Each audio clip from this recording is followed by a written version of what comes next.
You wake up to the sound of church bells echoing across the Bosphorus. Your first breath carries the scent of incense, silk, and the salt air of two continents meeting.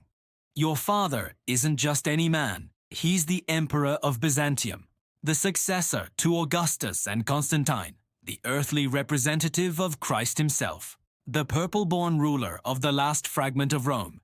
You're born into divine authority, but that authority grows weaker with each passing year. Your cradle is carved from Lebanese cedar, draped in imperial purple silk. But outside your nursery, Turkish armies camp within sight of the city walls.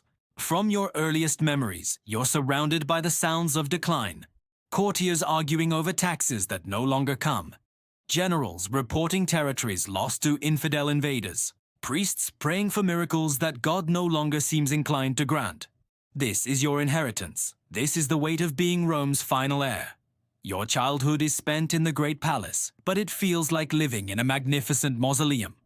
The throne room still gleams with ancient mosaics. The ceremonies still follow protocols established by Justinian. The regalia still carries the mystique of empire. But the empire itself has shrunk to little more than Constantinople and its immediate surroundings.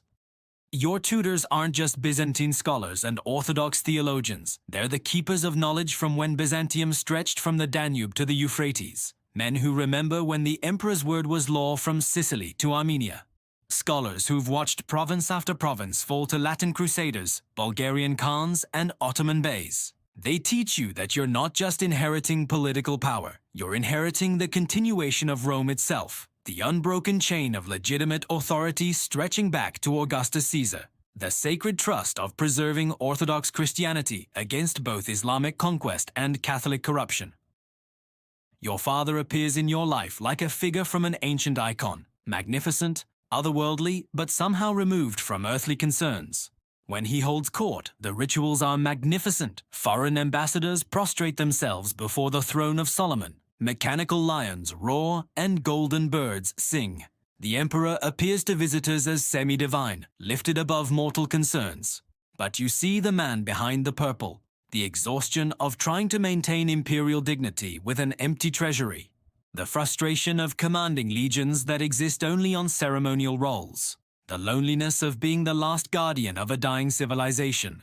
Your father notices you watching during a particularly tense audience with Turkish envoys. He calls you forward after the foreigners leave. You're 9 years old, barely tall enough to see over the throne's armrest, but his eyes carry the weight of centuries. He places the imperial crown on your head for a moment. This, he says, touching the gold and jewels, represents 1,500 years of Roman greatness. This, he says, gesturing toward the window facing east, represents the force that will either renew that greatness or end it forever. Every day you must choose whether you're preserving the past or preparing for the future. Whether you're the heir to Rome or simply the last Byzantine.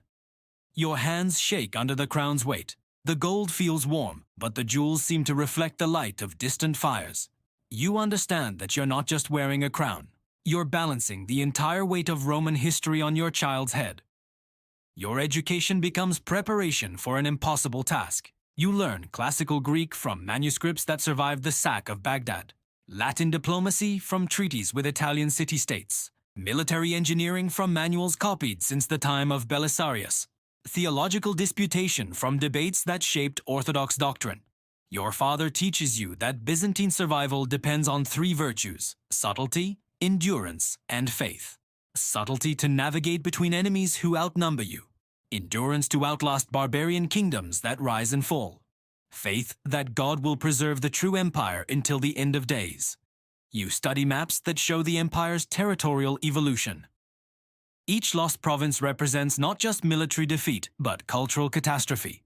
Each surrendered city contains libraries, monasteries, and artistic treasures accumulated over centuries. Each abandoned fortress represents the retreat of civilization before barbarism. By your 15th birthday, you've witnessed the loss of 3 major cities to Ottoman expansion. You've seen refugee bishops arrive with nothing but the clothes on their backs. You've watched your father sell crown jewels to pay mercenary companies. You've learned that imperial dignity is expensive and imperial weakness is fatal. Your coming-of-age ceremony coincides with the arrival of Western crusaders, not to help defend Byzantium, but to use Byzantine weakness for their own purposes. They demand military support for campaigns in the Holy Land. They insist on trading privileges that bankrupt imperial customs revenues. They treat the heir of Augustus as a junior partner in their own enterprises. But you also see opportunity in their presence. Western military technology that could revitalize Byzantine armies. Italian banking methods that could restore imperial finances. Diplomatic connections that could isolate Ottoman expansion. The question becomes whether you can use Western help without becoming Western yourself. Your first independent command comes during a crisis that threatens the capital itself. Ottoman raiders have crossed the Bosphorus. They're burning villages within sight of the palace walls. Your father is too ill to lead troops personally.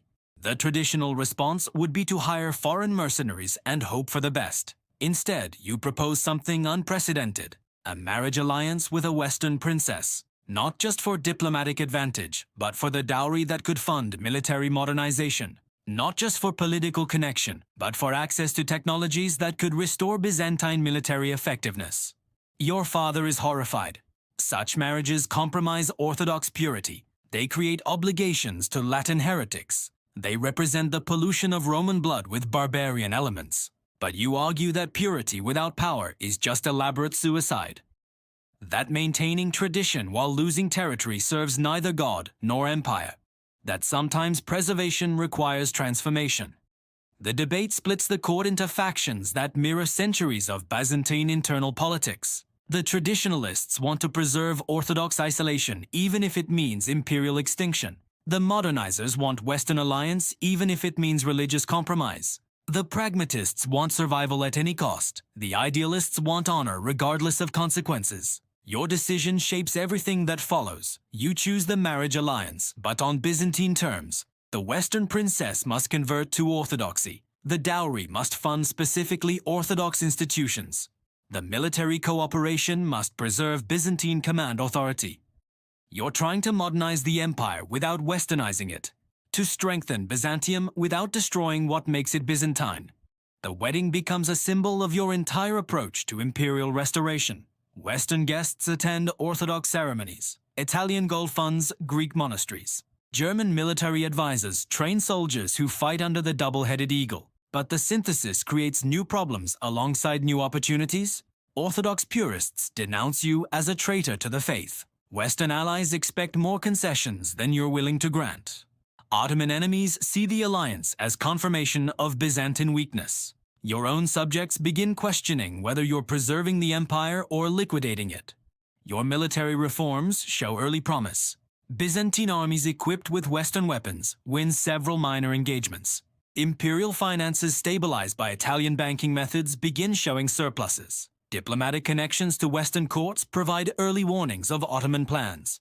But success creates its own dangers. Your Western allies begin treating you as a junior partner rather than an equal.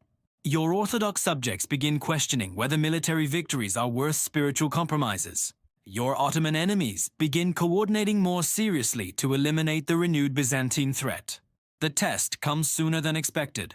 A major Ottoman army besieges Constantinople itself. This isn't a raid or a probe. It's a serious attempt to eliminate the Byzantine Empire permanently.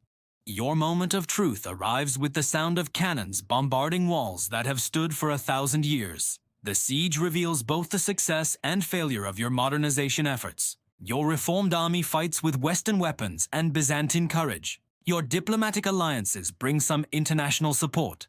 Your financial reforms allow you to sustain a longer defense. But the fundamental problem remains unsolved. Byzantium is still outnumbered, surrounded, and ultimately isolated. Your reforms strengthened the empire, but couldn't restore its former dominance. You made Byzantium more efficient, but couldn't make it more powerful than the forces arrayed against it. The siege lasts for months. Your defense becomes legendary. Foreign observers compare your resistance to ancient heroes. Orthodox faithful see divine intervention in your survival, but heroism and miracle aren't enough against systematic superiority. The walls that protected Constantinople for a millennium finally crack under modern artillery.